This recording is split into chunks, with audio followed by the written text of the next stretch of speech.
You said very, very clearly that you can't defend why that building with with the shooter on top of it was not better covered. You were very clear. You cannot defend that. So my question to you is, my understanding is that there's a detailed site survey that is done prior to an event to identify potential threat points. So talk to me about that site survey. I'm sure you've had a chance to look at it now after action. And how did that site survey get approved when it was so clear that that was a major threat from that building? Thank you, Senator. So our Pittsburgh field office did the advance. During that advance, not only were they discussing amongst themselves about mitigating the line of sight, but also they were discussing with other agencies that were supporting it. Our counter snipers met with their counterparts. The team lead and team lead met. They walked the site. They identified the AGR building. And if I may, Senator, if I could point out something right now, if I may, and we will place this for the record, but this is the point of view. This is from the second floor of the AGR building. This point of view is the point of view where the counter sniper team locally was posted. The gold arrow indicates where the shooter fired from. Looking left, why was the assailant not seen? When we were told that building was going to be covered, that there had been a face-to-face that afternoon, that our team leads met, this was the view.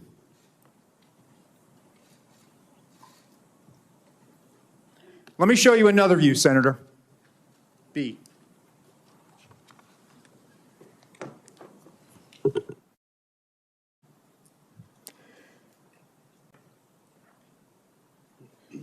This view is a reenactment by one of my agents, laying flat.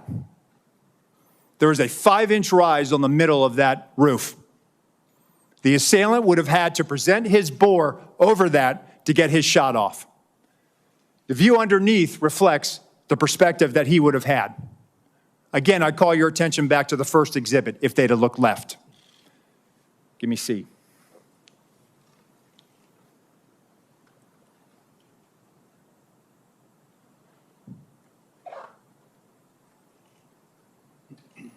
This is what our counter sniper team saw. Shooter, no elbows.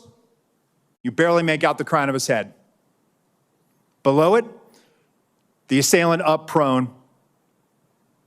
And let me just tell you, our counter sniper, this individual, I know him. I consider him a friend. He has covered me operationally in conflict zones. And when I did my time on the president's detail, he exemplifies the courage, the skill, and the ability to respond under great stress in such short time to neutralize the threat and prevent further loss of life. Getting back to your question, Senator, these were discussions that were had between the Pittsburgh field office, the local counterparts, and everyone supporting that visit that day. And that's why when I laid in that position, I could not, and I will not, and I cannot understand why there was not better coverage, or at least somebody looking at that roof line when that's where they were posted. Director Rowe, the Secret Service, state and local law enforcement were on multiple communication channels, is my understanding, during that time. And as a result, local law enforcement was only able to call in to a state command center that was then relayed from the Secret Service. This seemed to be a recurring issue in emergency situations that we're finding with the federal government, that there's not a seamless way to communicate, particularly if you're relying on local law enforcement to deal with what was clearly a major vulnerability. Local law enforcement in Butler told my staff that that they had no way of communicating directly with the Secret Service, And if I listened to Mr. Bates saying there was about a 30 seconds between when the local law enforcement reported that there was a man on the roof with a gun, 30 seconds, if it's communicated directly to a counter sniper team, would that be enough time to react prior to the firing of those shots? Senator, if we'd had that information, they would have been able to address it more quickly. It appears that that information was stuck or siloed in that state and local channel. I will tell you, though, that there were, our tactical elements did have, not only did they have embeds from Butler County ESU with them, but they also had radios on the tactical net. It is troubling to me that we did not get that information as quickly as we should have.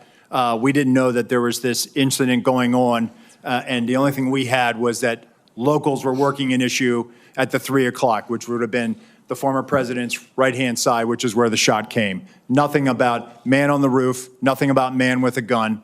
None of that information ever made it over our net. So that will change?